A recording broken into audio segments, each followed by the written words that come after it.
કેમ છો વિદ્યાર્થી મિત્રો? આજે આપણે ફરીથી મળ્યા છીએ ડીપીપી ના સોલ્યુશન્સ માટે. ઓકે, તો તમે બધાએ મને ખબર જ છે કે આ ડીપીપી આપી દીધી છે. આજે આપણે તારીખ 13/10/2021 ના રોજે જે ડીપીપી લેવાની હતી એનું સોલ્યુશન્સ કરવાના છે. જે વિદ્યાર્થી મિત્રો આપણી ચેનલ ઉપર નવા હોય તે અત્યારે ડિસ્ક્રિપ્શનમાં તમને એપ્લિકેશનની લિંક આપેલી છે.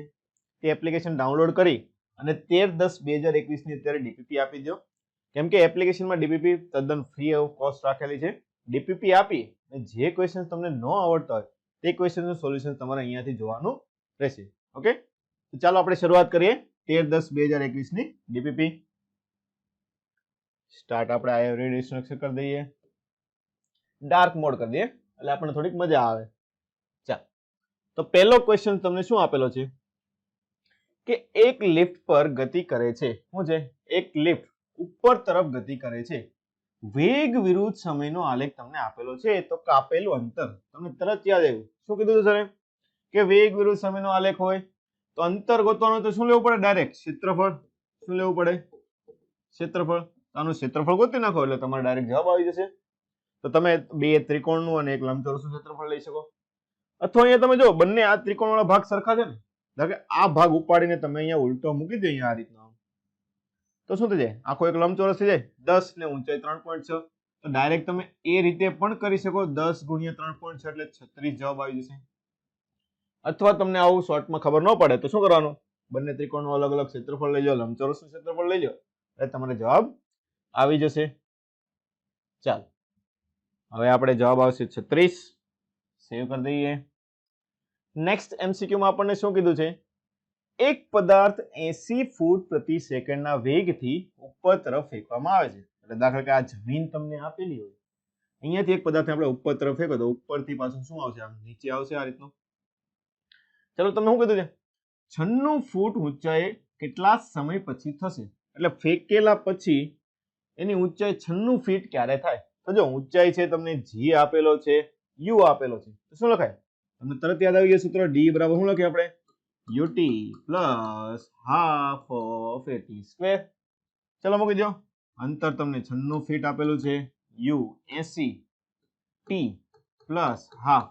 જીજો ધ્યાન રાખજો 10 નહીં લેતા, તમને અહીંયા ફૂટમાં આપેલું છે એટલે ધ્યાન રાખવાનું. ફૂટમાં કેટલું થાય? 32 થશે. કેટલું થશે? 32. એટલે 32 ટી સ્ક્વેર. તો અહીંયા 16. તો બધા 16 ના ગુણકમાં છે. 16 વડે ઉડાડજો. 16 16 85, 16 6 96. હવે બીજી એક વસ્તુ જોવાની. જો પદાર્થ ઉપર તરફ યુ વેગથી ફેંકેલો છે તો જી કઈ તરફ આવશે? નીચે તરફ આવશે. તો બંનેની દિશા વિરુદ્ધ આવશે એટલે અહીંયા તમારે કેવું લેવાનું રહેશે? 32 માઇનસ શું લેવાનું છે? અહીંયા તમારે માઇનસ નિશાની કરવાની રહેશે.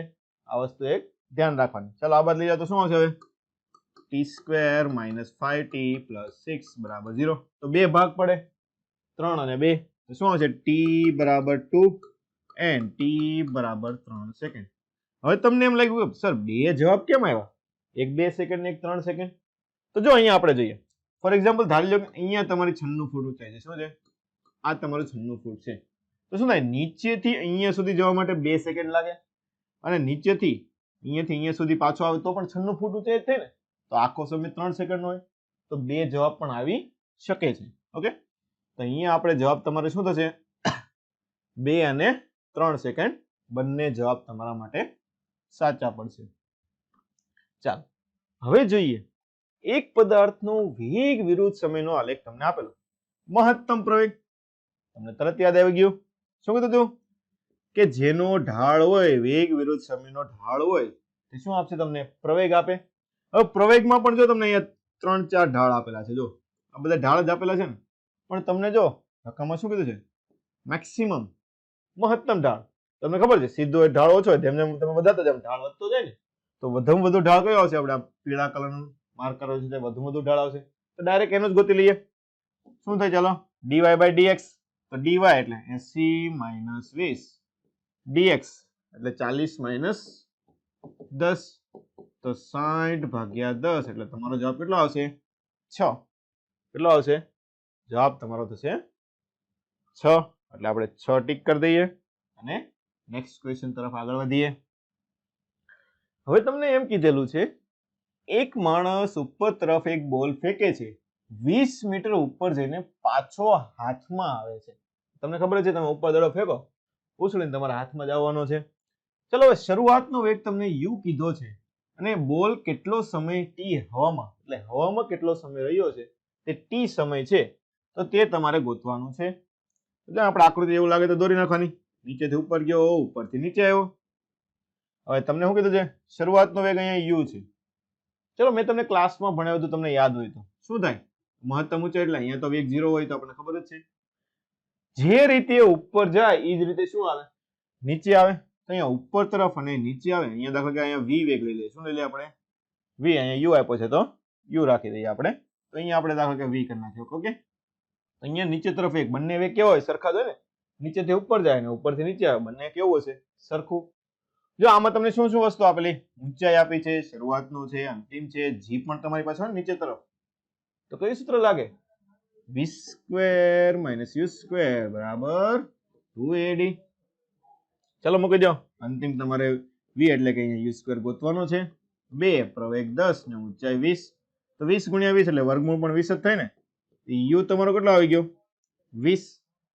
ચલો એક વસ્તુ મળી ગઈ u મળી ગયો તમને 20 પણ તમારે t પણ ગોતવાનો છે. તો ડાયરેક્ટ તમે 2u/g પણ કરી શકો અથવા તો આનું સૂત્ર મૂકી દો ને. શું મુકાય કે v બરાબર u + at મૂકી દો. આના બદલે t બરાબર શું આવશે v/a.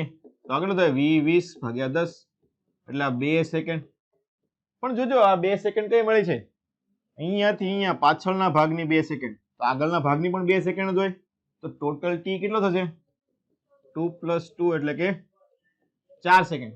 અથવા તમે ડાયરેક્ટ મેં તમને સૂત્ર કીધું હતું એ રીતના ટાઈમ ઓફ ફ્લાઇટ શું થાય t બરાબર 2u/g આ મૂકશો તો પણ તમારે 20 જવાબ આવી જશે.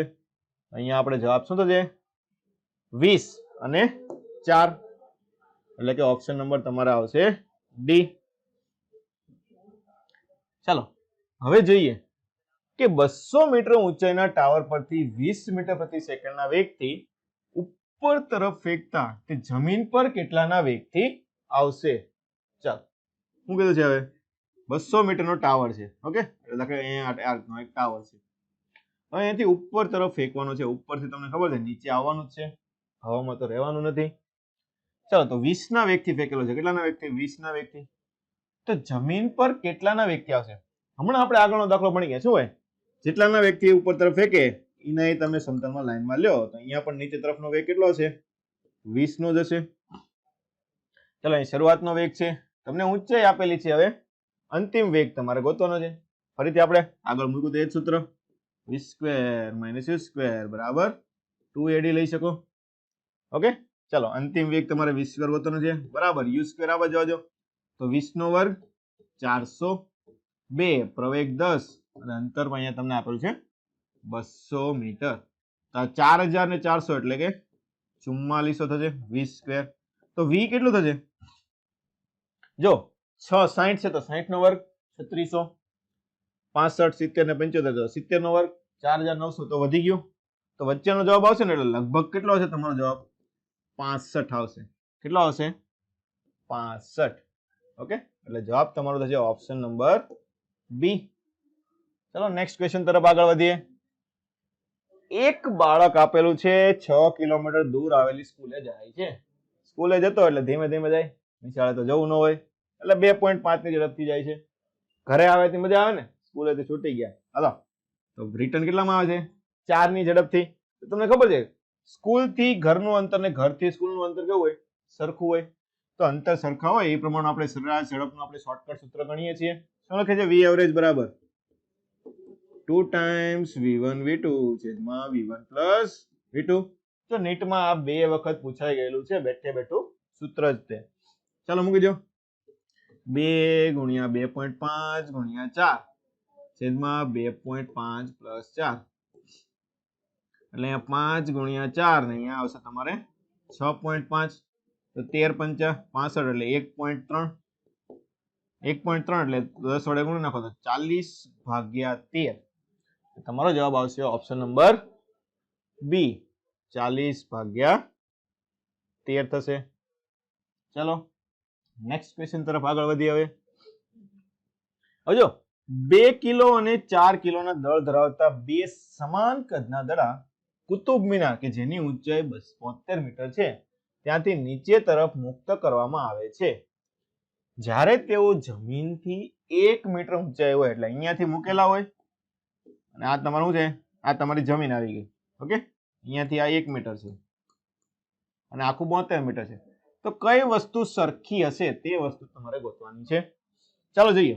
આપણને ખબર છે સમાન ઊંચાઈથી મૂકો એટલે વેગ તમારે અહીંયા સરખો હશે. શું છે? અહીંયા વેગ સમાન હશે. બીજી વસ્તુ નીચે તરફ આવે છે, મુક્ત કરે છે એટલે ગુરુત્વ પ્રવેગ જ રહેવાનું છે એટલે g પણ સમાન હશે. શું હશે? આ બે વસ્તુ સમાન હોય, વેગ અને g. ચલો હવે આપણે ઓપ્શન જોઈએ. વેગમાન, તો વેગમાન શું થાય? mv. v તો સમાન છે પણ m બંનેના કેવા છે? અલગ અલગ. તો દળ આવતો છે એ ઓપ્શન ખોટો પડશે. ગતિ ઉર્જા half of m square, same problem. v સરખો પણ m સરખો નથી. સ્થિતિ ઉર્જા mgh, ઊંચાઈ તો સરખી આપી પણ દળ સરખું નથી, આ પણ ખોટું પડશે. તો છેલ્લે શું વધ્યું? પ્રવેગ. પ્રવેગ તો આપણે જોયું ને હંમેશા g રહેવાનો છે એટલે સાચો જવાબ શું આવશે તમારો?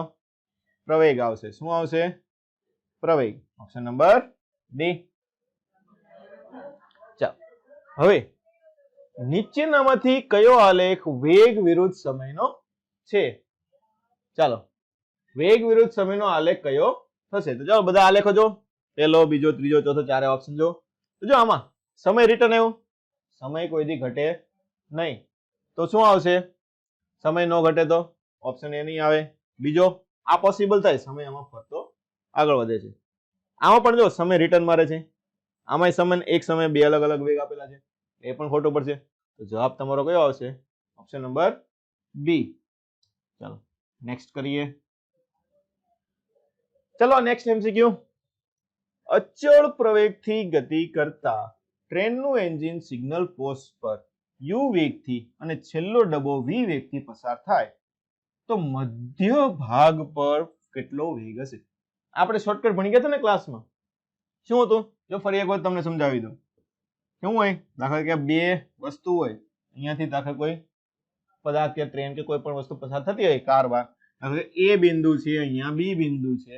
એ બિંદુ એનો વેગ va હોય, બી બિંદુ એ વેગ vb હોય, તેના મધ્ય બિંદુ આગળ વેગ v બરાબર શોર્ટકટ સૂત્ર આપણે શું લખ્યા હતા? Under of va square plus vb square by 2. Okay, તો આમાં પણ એ જ વસ્તુ થઈ છે. જો નેટમાં આના ઉપરથી એમસીક્યુ પણ પૂછાઈ ગયેલો છે. તો શું આવશે તમારે? v square plus u square by 2 એટલે કે ઓપ્શન નંબર તમારો કયો થશે? એ વાળો થશે. ચલો હવે એક કાર વિરામ સ્થિતિ એટલે શરૂઆતમાં સ્થિર શરૂ કરીને 5 પ્રવેગથી ગતિ કરે છે. હવે કારમાં બેઠેલો માણસ 4 સમયે બોલને બારીમાંથી બહાર મૂકે છે. એટલે કારમાં એક છોકરો હોય, શું કરે? થોડી કાર હાલે એટલે બોલ બહાર મૂકી દે. બહાર મૂકી દે એટલે બહાર નીચે પડવાનો છે. ચલો તો 6 સેકન્ડ સમયે t બરાબર 6 સેકન્ડ હોય ત્યારે તેનો વેગ અને પ્રવેગ ગોતવાનો છે. જો આ દાખલો આપણે નીટ 2021 માં પૂછાઈ ગયેલો છે. શું?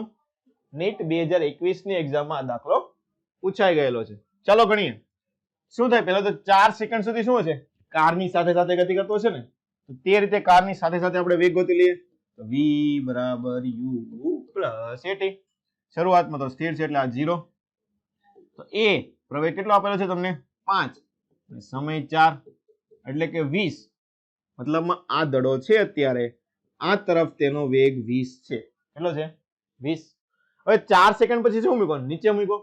ચલો નીચે પડતો તો ખાલી g ના કારણે ગતિ કરશે ને કોના કારણે ગતિ કરશે? ગુરુત્વ પ્રવેગ g ના કારણે. તો એના કારણે વેગ કેટલો આવશે? પ્રવેગ તમારો કેટલો થઈ ગયો? g થઈ ગયો ને. શું થઈ ગયું? a બરાબર g. ચલો તો વેગ કેટલો આવે? એ સેમ સૂત્ર u પ્લસ at. નીચે તરફ શરૂઆતમાં તો કઈ વેગ છે નહીં એટલે 0. પ્રવેગ 10 હોય, સમય 4 સેકન્ડ પછી મૂકો અને 6 સેકન્ડ આપણે ગોતવાનું છે. તો વચ્ચેનો સમય અહીંયા નીચે તરફ કેટલા સમય લગી ગતિ કરી? 2 સેકન્ડ. તો 2 લઈ જાઓ. તમારો જવાબ કેટલો થશે? વેગ બરાબર 20.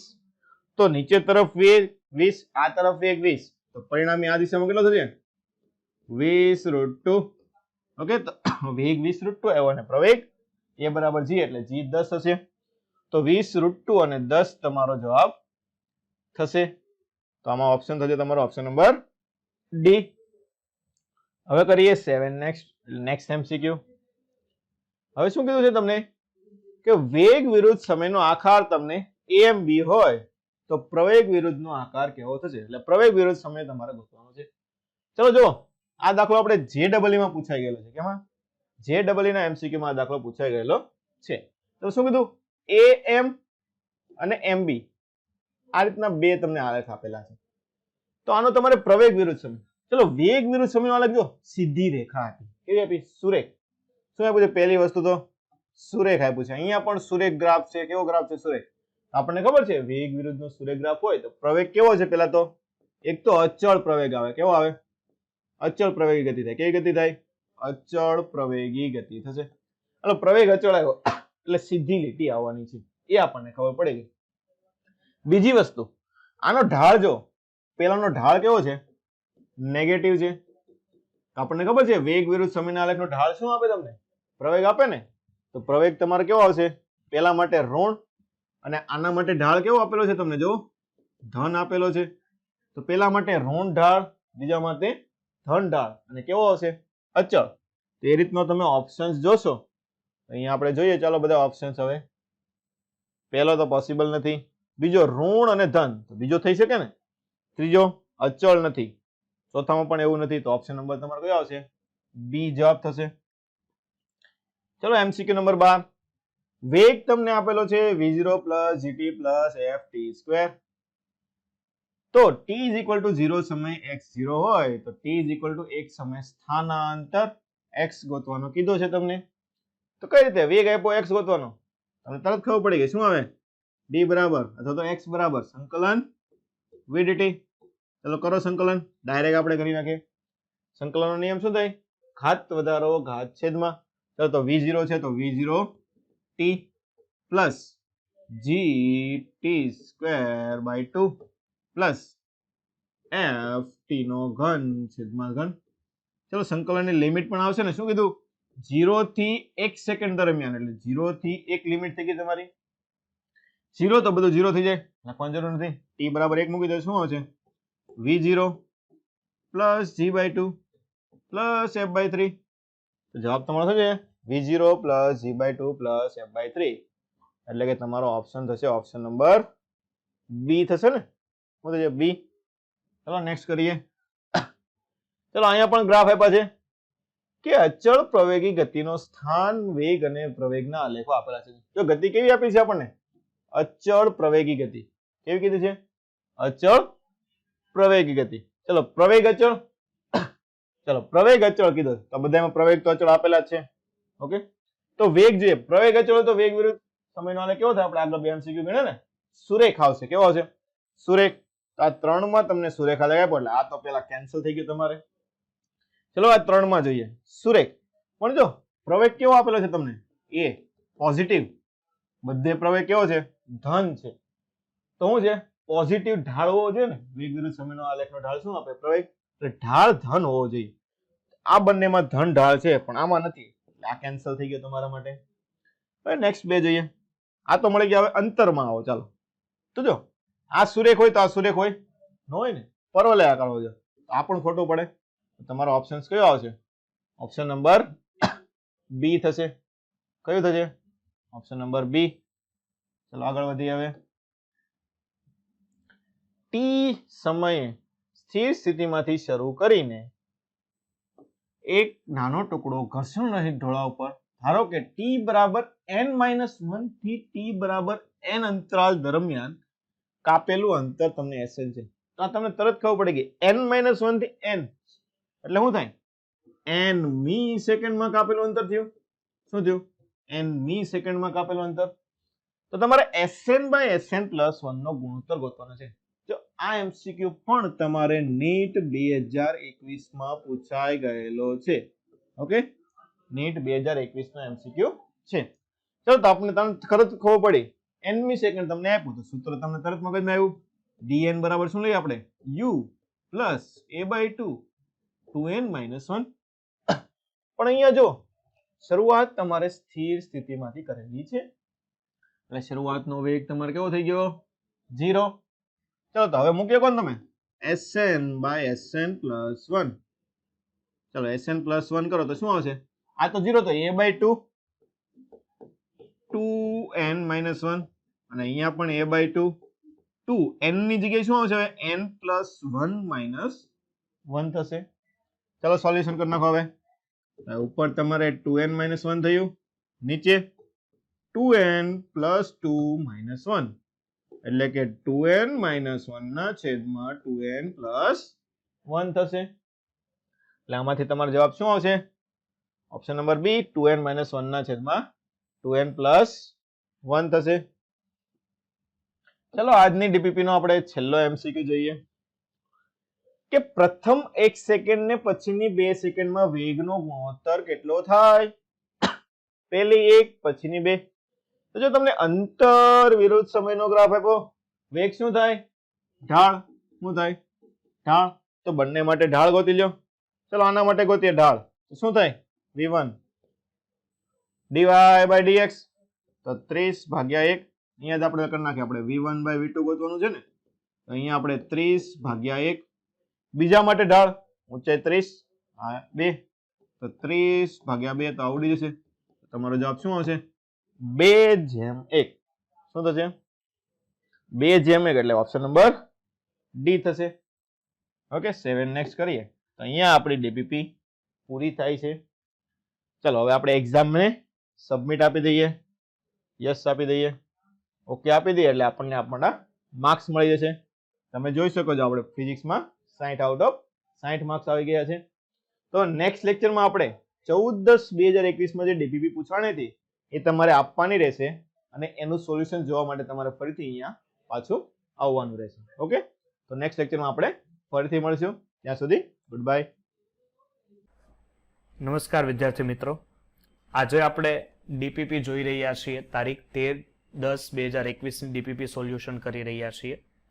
ઓકે, તો ચાલો આપણે ડીપીપીમાં પ્રથમ જે ક્વેશ્ચન છે એ જોઈએ. શું છે પ્રથમ ક્વેશ્ચન ડીપીપીની અંદર? એ છે કે એક ઇક્વેશન છે તમારી પાસે 2 mol of C8H18 plus 25 mol of H2O. It gives 60 mol of CO2 અને 18 mol of H2O. હવે આ પ્રક્રિયા પહેલી તો દહન પ્રક્રિયા છે. સો કેમ ખબર પડે દહન? કારણ કે ઓક્સિજનની હાજરીમાં એક કાર્બન ડાયોક્સાઇડ, હાઇડ્રોકાર્બનમાંથી કાર્બન ડાયોક્સાઇડ અને પાણીનો મોલેક્યુલ્સ છૂટા પડે છે. એટલે પહેલી વસ્તુ કે આ દહન પ્રક્રિયા છે. બીજી વસ્તુ કે દહન પ્રક્રિયા હોય ત્યારે કમ્બશન એનર્જી માટે ઓલવેઝ ડેલ્ટા એચ ઋણ હોય, કારણ કે જ્યારે કોઈ પણ પ્રક્રિયાનું દહન થતું હોય ત્યારે ઉષ્મા એમાંથી દૂર થતી હોય, એટલે delta H enthalpy is always minus. હવે ડેલ્ટા એસ, તો ડેલ્ટા એસ માટે શું જોવાનું રહેશે કે ડેલ્ટા એસ, હવે તમારે શું લેવાનું કે ડેલ્ટા એસ છે એટલે એના માટે એનજી નો ફેરફાર લ્યો. ડેલ્ટા એનજી એટલે શું થશે? પ્રક્રિયકો માઇનસ નિપજો. તો પ્રક્રિયકોના મોલ માઇનસ નિપજના મોલ આપણે ભેગા કરીએ તો પ્રક્રિયકોના મોલ કેટલા છે? સોરી, નિપજ માઇનસ પ્રક્રિયક એટલે 16 + 18 માઇનસ 25 + 2 એટલે 27 પ્લસ આ તમારે કરવાનું છે 16 × 32 ને 32 × 2 34 27 એટલે લગભગ આનો જે સરવાળો તમે કરશો એટલે +7 સમથિંગ તમારે જવાબ આવશે. આ +7 સમથિંગ તમારો જે જવાબ આવે એટલે એના આધારે કહી શકો કે આ મૂલ્ય ડેલ્ટા એચ માઇનસ એટલે ડેલ્ટા એસ તમારો પોઝિટિવ રહેશે. અને ડેલ્ટા એસ જો પોઝિટિવ હોય તો પ્રક્રિયા આપમેળે થતી, પ્રક્રિયા આપમેળે થતી હોય તો ડેલ્ટા જી ઓલવેઝ તમારો શું રહેશે? નેગેટિવ રહે. એટલે minus plus N minus, answer is B. Okay, ચાલો સેકન્ડ નંબરનો ક્વેશ્ચન જુઓ. શું કે છે સેકન્ડ નંબરનો ક્વેશ્ચન કે સર આપણી પાસે છે નીચેનામાંથી કયું સમીકરણ CH4 ની પ્રમાણિત નિર્માણ ઉષ્મા ધરાવે છે? હવે પ્રમાણિત અવસ્થામાંથી કોઈ પણ વસ્તુ નિર્માણ ઉષ્મા એટલે શું કહેવાય? આને આપણા શબ્દમાં વાપરીએ કેમિસ્ટ્રીની તો એના સર્જન ઉષ્મા માગે છે. શું માગે છે? સર્જન ઉષ્મા. સર્જન ઉષ્મા શું કહેવાય કે જ્યારે કોઈ પણ તત્વ પોતાની પ્રમાણિત અવસ્થામાં હોય અને જો કોઈ સંયોજન બનાવે તો એને સર્જન એન્થાલ્પી. પ્રમાણિત અવસ્થા એટલે T = 298 Kelvin and pressure always 1 atm or 1 bar or 1 વાતાવરણ. તો આ અવસ્થામાં ચાલો 4 ઓપ્શનમાં CH4 છે, પણ જો કાર્બન તમારો, જો કાર્બન છે એ કયા સ્વરૂપે હોય? કાર્બનના 2 સ્વરૂપો હોય, એ એના અપર રૂપો કહેવાય. કાર્બનના 2 સ્વરૂપો ગ્રેફાઇટ અને હીરો. એમાં આપણને ખબર છે કે કાર્બન છે એ ગ્રેફાઇટ સ્વરૂપે વધારે સ્પેસિફિક રીતે તમને મળી આવે છે અને એનું પ્રમાણિત સ્વરૂપ છે એટલે graphite. Plus 2 mole of H2 because of હાઇડ્રોજનના બધા પરમાણુથી આપણે હાઇડ્રોજનનો અણુ લેવો પડે, કારણ કે વાતાવરણમાં હાઇડ્રોજન અણુ સ્વરૂપે હોય, પરમાણુ સ્વરૂપે હોતા નથી, એટલે 4H ચાલે નહીં. ઓકે, એટલે આ કેન્સલ થશે, આ કેન્સલ, આ તો હીરો ગ્રેફાઇટ છે એટલે નહીં ચાલે. ઇટ્સ ગીવ, એટલે આન્સર રહેશે બી. ચાલો, થર્ડ ક્વેશ્ચન આપણી પાસે શું છે કે તમને એક રિએક્શન આપેલી છે. ચાલો, 1 mol of H2 plus 1/2 mol of O2 it's give H2O. Okay, ચાલો આ રીતની રિએક્શન આપેલી છે. હવે આ પ્રક્રિયામાં તમને એમ કહે છે તો C2H5 ની સર્જન એન્થાલ્પી શું થશે? ચાલો એક ઇક્વેશન બધા પહેલા લખી નાખીએ કે H2 plus 1/2 mol of O2 it's give H2O, જેની એન્થાલ્પી છે આશરે delta H -68.4 kilojoule. Carbon plus O2 it's give CO2, જેની એન્થાલ્પી છે delta H is equal to -94.0 kilo calorie છે, સોરી. અને C2H5 plus 3 mol of O2, sorry, C2H5OH plus 3 mol of O2 it's give 2 mol of CO2 plus 3 mol of H2O. Any delta H ની enthalpy છે -327 kilo. તો આની સર્જન enthalpy કેટલી હશે? ચાલો દીકરા, હવે સર્જન એન્થાલ્પી મેળવવી છે એટલે પહેલી વસ્તુ શું કરવી પડશે કે તમારે સમીકરણ 3 ને ઊંધું કરવું પડશે. જો આ પહેલું સમીકરણ છે, આ બીજું છે અને આ ત્રીજું છે. તમારે સર્જન એન્થાલ્પી એટલે સમીકરણ 3 ને ઉલટું કરો, શું થાય કે ભાઈ 2 મોલ ઓફ CO2 ની જરૂર પડશે અને 3 મોલ ઓફ H2O ની જરૂર પડશે.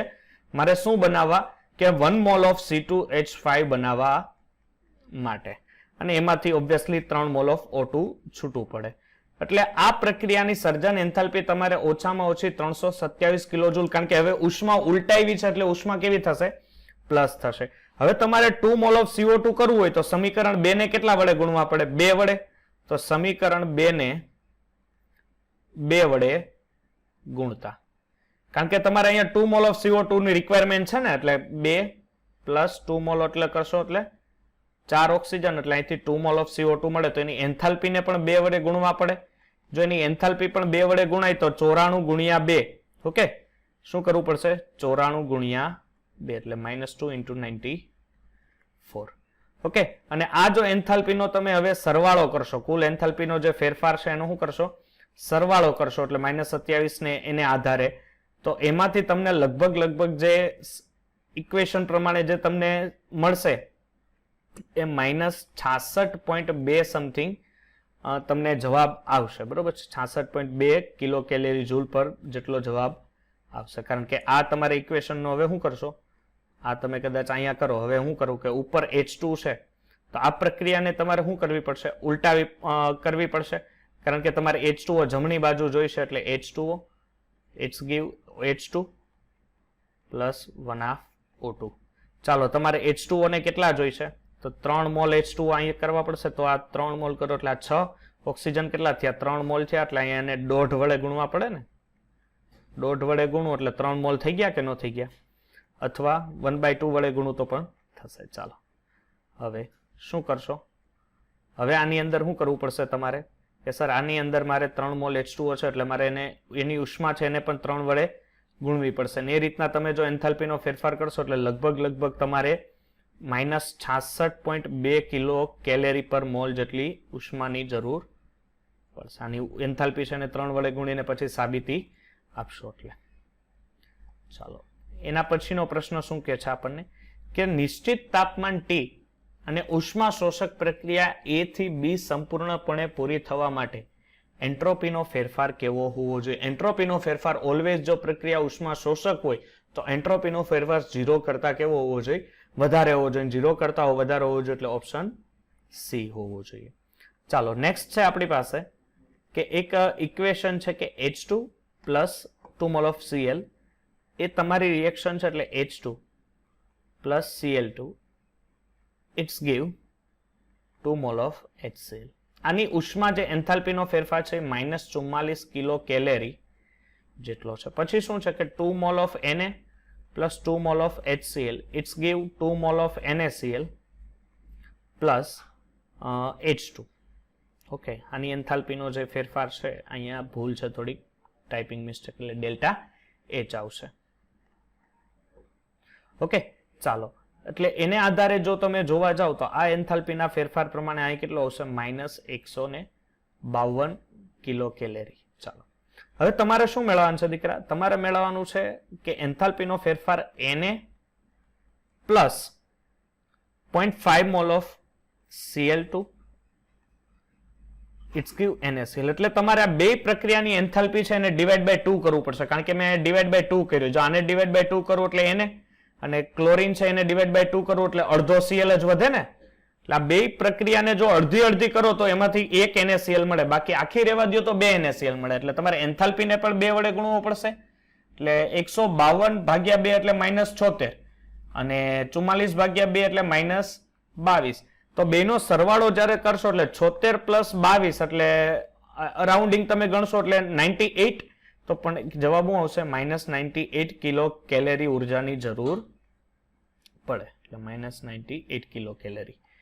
ચાલો, નેક્સ્ટ છે તમારી પાસે કે પદાર્થ માટે અચળ P એ મોલર ઉષ્મા ક્ષમતા કેટલી હોય છે? જે અચળ P એ મોલર ઉષ્મા ક્ષમતા σH/σT જેટલી હોય છે. આ થિયરિકલમાં પણ આપણે જોયેલું હતું. ઓકે, ચાલો, વાહ, સરસ ભાઈ, નવો પ્રશ્ન આવ્યો છે. શું છે કે ઉષ્માક્ષેપક પ્રક્રિયામાં પ્રક્રિયક શું હોય, નિપજ જેટલી હોય જેટલી જ સરખી ઉર્જા ધરાવે છે? નહીં, એવું જરૂરી નથી. એ નિપજ કરતા કેવી હોય, વધારે ઉર્જા આપે, કારણ કે ક્ષેપક પ્રક્રિયા એટલે અહીંયાથી શું થાય, દૂર થાય છે. એટલે નિપજ જેટલી હોય એની સાપેક્ષમાં પણ શું આપે છે, વધારે ઉર્જાનું ઉત્સર્જન કરે છે, નિપજ કરતા વધુ ઉર્જા આપે છે. ચાલો, પછી શું છે કે પુરોગામી પ્રક્રિયા આપમેળે થાય તે માટે જરૂરી શરત શું છે? હવે પુરોગામી પ્રક્રિયા એટલે કે પ્રક્રિયક તરફથી નિપજ વધવી હોય, અને જો પ્રક્રિયક તરફથી નિપજ જવું હોય, પ્રક્રિયા આપમેળે કરવી હોય, તો ડેલ્ટા એસ ઓલવેઝ પોઝિટિવ હોવો જોઈએ. અને ડેલ્ટા એસ પોઝિટિવ એટલે કે પ્રણાલી પ્લસ પર્યાવરણ 0 કરતા મોટું હોવું જોઈએ. એટલે આન્સર એ રહેશે.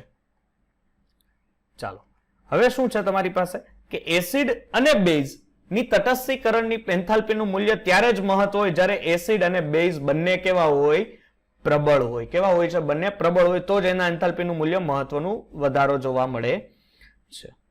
ચાલો, હવે શું છે રિએક્શન કે 273 કેલ્વિન તાપમાને, યાદ રાખજો શું છે, એક જ મિનિટ, આપણે પ્રશ્નોમાં થોડા પાછળ વહી ગયા. યસ, 273 કેલ્વિન ટેમ્પરેચરે 1 મોલ બરફને પાણીમાં રૂપાંતરણ કરવામાં આવે છે. વાહ ભાઈ વાહ સર.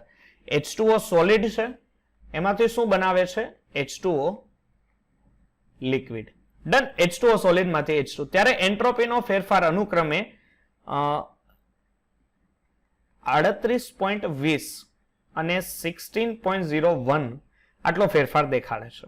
ઓકે, એન્ટ્રોપીનો ફેરફાર પેલા આટલો હોય, એન્ટ્રોપી સોરી, એટલે S1 છે અને આ S2 છે. શરૂઆતમાં 38.20 થી કેટલું થાય છે, 16 થાય છે. તો રૂપાંતરણ એન્થાલ્પીનો ફેરફાર ગણો. ચાલો, શું કરશો? વાહ સર, ડેલ્ટા G છે, delta H minus T into delta S. આની જે એન્ટ્રોપી છે એનો થતો ફેરફાર. હવે આ પ્રક્રિયા ક્યારે થાય છે કે આ પ્રક્રિયા સંતુલને થતી હોય તો delta G is equal two શું થાય, 0, બીકોઝ ઓફ સંતુલને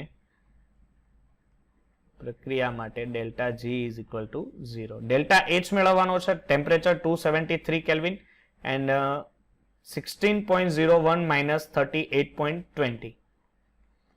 સોરી, આ ડેલ્ટા H. ચાલો, હવે ડેલ્ટા H ને કરતા બનાવો એટલે આ બધી વસ્તુ માઇનસ છે, સામેની તરફ જશે એટલે પ્લસ, એટલે -273 થશે પ્લસ, આ વેલ્યુએશન 16.01 માઇનસ 38.20 બરોબર છે, એટલે લગભગ 22 આવશે સમથિંગ. અને આનો જો ગુણાકાર કરશો 273 એટલે 5954.13 જેટલું કિલો જૂલ જૂલ જેટલી ઉષ્માની જરૂર પડશે. ચાલો, શું છે, અણુઓમાં બંધ વિયોજન હંમેશા ધન હોય, કારણ કે બંધને તોડવા માટે તમારે ઉર્જા આપવી પડે. જો ઉર્જા આપવી પડે તો ઉષ્મા શોષક પ્રક્રિયા હોય, અને જો ઉષ્મા શોષક પ્રક્રિયા હોય તો હંમેશા એ ધન પ્રક્રિયા જ હોઈ શકે. ચાલો, graphite 2 mole of carbon graphite plus 3 mall of H2 it gives C2H6. પ્રક્રિયા માટે એન્થાલ્પી ફેરફારને શું કહે છે? આ પ્રકારને કહેવાય એન્થાલ્પીનું નિર્માણ, કારણ કે તમે આ પ્રક્રિયામાંથી એક હાઇડ્રોકાર્બન બનાવો છો, કારણ કે કાર્બન છે એ પોતાની પ્રમાણિત અવસ્થામાં છે અને હાઇડ્રોજન એ પોતાની ગેસિયસ સ્ટેટ એટલે પ્રમાણિત અવસ્થામાં છે. અને જો પ્રમાણિત અવસ્થામાં જ હોય તો તમે એને એની સર્જન એન્થાલ્પી કહી શકો. શું કહી શકો? સર્જન એન્થાલ્પી કહી શકો. એટલે આપણે એને એન્થાલ્પીનું નિર્માણ તરીકે ગણી શકીએ. ચાલો નેક્સ્ટ ક્વેશ્ચન છે ડીપીપી નો. આઈ થિંક આ ક્વેશ્ચન લગભગ 28મો ક્વેશ્ચન છે કે 338 કેલ્વિન અને 1.5 વાતાવરણ દબાણે 1 મોલ CH3OH નું બાષ્પીભવન થાય છે. ચાલો હું કયા બાષ્પીભવન ઉષ્મા છે એની. બાષ્પીભવન એટલે કે CH3OH અત્યારે લિક્વિડમાં છે અને એમાંથી CH3OH એટલે કે મિથેનોલ છે એ ગેસિયસ થાય છે એટલે બાષ્પીભવન. ત્યારે એની એન્થાલ્પીનો જે ફેરફાર છે એ છે 35.57 કિલો જૂલ પર મોલ. તો આની ડેલ્ટા યુ ની ગણતરી કરીએ. ચાલો ડેલ્ટા યુ એટલે તમારે ગણવું એટલે ડેલ્ટા એચ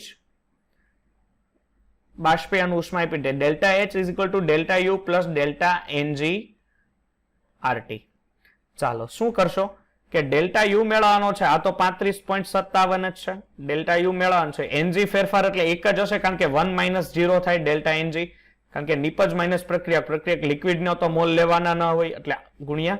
હવે જૂલમાં છે એટલે 8.314 આર ની વેલ્યુ. જો તાપમાન છે 338 કેલ્વિન. ચાલો શું કરશો? Delta you.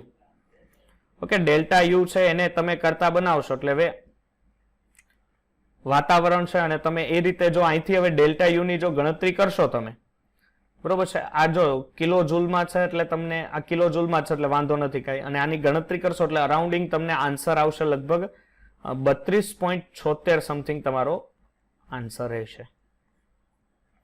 ઓકે 32.76 આન્સર રહેશે. ચાલો 29 નંબરનો ક્વેશ્ચન શું કે છે? 29 કે ઇથેન CO2 અને પાણી એ પણ લિક્વિડની પ્રમાણિત મોલર નિર્માણ ઉષ્મા. હવે આ સર્જન એન્થાલ્પીની ચર્ચા કરી. અનુક્રમે -21.1 -94.1 અને -68.3 મીન્સ કે 68.3 છે. તો ઇથેનના પ્રમાણિત મોલર દહન એન્થાલ્પી કેટલી હશે? પહેલી વસ્તુ કે ઇથેન છે એટલે C2H6 એની પ્રક્રિયા, કારણ કે દહન પ્રક્રિયા કરો એટલે ઓબ્વિયસલી તમારે ઓક્સિજનની હાજરીમાંથી તમારે પાણી અને કાર્બન ડાયોક્સાઇડ મળે. ચાલો કાર્બન ડાયોક્સાઇડ NH2O. ચાલો સમીકરણને સંતુલિત કરવા તમારે શું કરવું પડે? આ બાજુ કાર્બનને 2 વડે ગુણો. તો કાર્બન જો 2 વડે ગુણાય તો ઓક્સિજન કેટલા થઈ ગયા? 4. ઓકે પણ આ બાજુ હાઇડ્રોજન 6 છે તો આને 3 વડે ગુણો તો હવે ઓક્સિજન કેટલા થયા? 4 ને 3 7. તો આ બાજુ 7 લાવવા હોય તો ડાયરેક્ટ 7 કરું તો 14 થઈ જાય, પણ 7 ભાગ્યા 2 કરું એટલે 7 દુ 14 ને ડિવાઈડ બાય 2 એટલે પાછા 7 આવી જાય. તો આની તમારે ઉષ્મા મેળવવાની છે. કેટલું દહન પ્રક્રિયા કેટલી હશે? ચાલો હવે product minus reactance delta H. Delta H product minus reaction એટલે કે delta HF of product and delta HF of reactance. ચાલો શું કરશે કે 2 mole of CO2 plus 3 mall of H2O minus તમારે શું મેળવવાનું છે? C2H6 મેળવવાનું એટલે ડેલ્ટા HF C2H6. ચાલો CO2 ની કેટલી આપી છે સર? 94 આપી છે એટલે 2 ગુણ્યા -94.1 પ્લસ 3 ગુણ્યા -68.3 માઇનસ 21.1 પણ આ વેલ્યુએશન આખી માઇનસમાં છે એટલે અહીંયા -21.1. ચાલો 94 ગુણ્યા 2 કરશો એટલે -188.2 થશે પ્લસ 68 ગુણ્યા 3 કરશો એટલે -206 ને 8 તેરી 24 એટલે લગભગ 204.9 સમથિંગ આવશે. પછી આ શું છે? માઇનસ માઇનસ પ્લસ થશે એટલે -21.1 એટલે અરાઉન્ડિંગ જવાબ આવશે delta H is equal two -372 kilo calorie something તમારો જવાબ રહેશે. એટલે આન્સર એ રહેશે. ચાલો છેલ્લો પ્રશ્ન છે. શું છે છેલ્લો પ્રશ્ન? કે HH અને Cl બંધન ઉર્જા અનુક્રમે એટલે H ની આપી છે 433 અને Cl ની આપી છે 240 તથા HCl માટે ફ્યુઝન એન્થાલ્પી. ફ્યુઝન મીન્સ કે તમે એને બનાવો છો -90 કિલો જૂલ છે. તો HCl ની બંધ એન્થાલ્પી કેટલી છે? Obviously 1/2 H2 plus 1/2 Cl2 it's give 1 mole of HCl. આ એની નિર્માણ ઉષ્મા થઈ. ઓકે, તમારે શું મેળવવાની છે? એની બંધન એન્થાલ્પી મેળવવાની છે. કોની? Cl. HCl માં હોય તો HCl ની બંધ એન્થાલ્પી કેટલી? તમારે HCl ની બંધ એન્થાલ્પી મેળવવાની છે. એટલે શું કરવું પડશે? સૂત્ર મૂકવું પડશે કે પ્રક્રિયકો માઇનસ નિપજો. ઓકે, કારણ કે HCl બંધ એન્થાલ્પી પડે એના સૂત્ર માટે પ્રક્રિયકો માઇનસ નિપજો. એટલે HF is equal to 1/2 of H2 bond enthalpy of HH plus 1/2 mole of Cl minus mole of HCl. ચાલો, HF સર્જન એન્થાલ્પી કેટલી આપી છે? -90. HH ની બંધ ઉર્જા આની 430 ડિવાઈડ બાય 2 કરી નાખું, કારણ કે 1/2 આપણે કરવું પડશે એટલે, પ્લસ 1/2 Cl ની 214, એટલે આને 240 ડિવાઈડ બાય 2 કરું. ચાલો, તમારે HCl ની મેળવવાની છે. શું કરશો? -90 215 અને 240 છે એટલે 120 ડેલ્ટા HCl. ચાલો, 115 એટલે શું થશે કે આ 5 3 and 3 200 and -90 minus HCl, એટલે 235 સામેની તરફ આ બાજુ આવશે એટલે પ્લસ, અને ડેલ્ટા H અને Cl સામેની તરફ જશે, માઇનસ છે પ્લસ, આ માઇનસ છે આ બાજુ આવશે તો પ્લસ, તો 335 પ્લસ 90 એટલે અરાઉન્ડિંગ 400 ઉપર આન્સર રહેશે. એટલે 400 ઉપર આન્સર એક જ છે, આન્સર છે 425. ઓકે, આઈ હોપ તમને આજની ડીપીપી સોલ્યુશનમાં તમને કમ્પ્લીટલી આઈડિયા આવી ગયો હશે કઈ રીતના ડીપીપી ના ક્વેશ્ચન છે. તો ઓકે, આવી આતુરતાથી ડીપીપી આગળની પણ આવતા રહ્યો. અમે તમારા સાથે સક્ષમ રહીને પણ ડીપીપી નું સોલ્યુશન, વિડીયો સોલ્યુશન તમને આપતા રહીશું. જય ભારત, જય હિન્દ.